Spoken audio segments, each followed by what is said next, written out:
one of the big themes that will be highlighted even more in the second edition has to do with the backlash against globalization. And I think this is an important issue for students to appreciate the world from different perspectives. Because in the 1990s, everyone was so excited about globalization, and the implicit assumption was that globalization benefited everyone.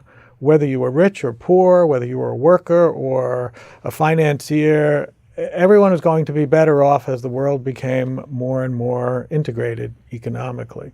What we find now is not everyone was better off, that certain people did very well in globalization, in a more integrated world economy, but others were left behind.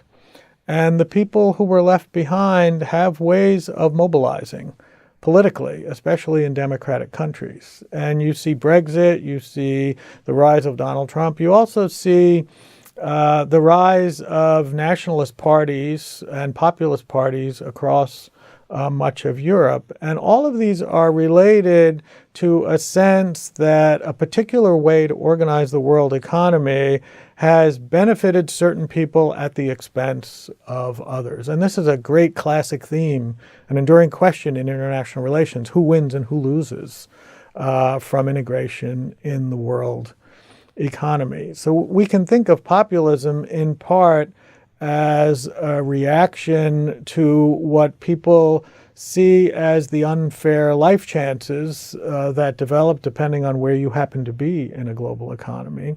And then we see the darker side of this, which is the political opportunism that is generated by a phenomenon such as this. So, for example, you can have economic populism.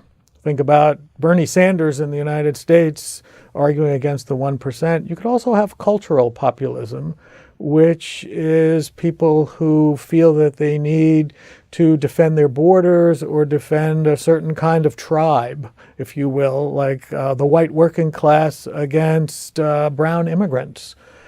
These kinds of questions become politically very important, and certain kinds of politicians can take advantage of them. So we get ourselves into a very dangerous situation in world politics, where what seems to be an uncontroversial economic process, globalization, leads to all kinds of unintended political consequences, and we're starting to see those play out. So it's a very exciting time for students to try to make sense of this, because it's going to affect their own lives in fundamental ways, almost regardless of where they live on the planet.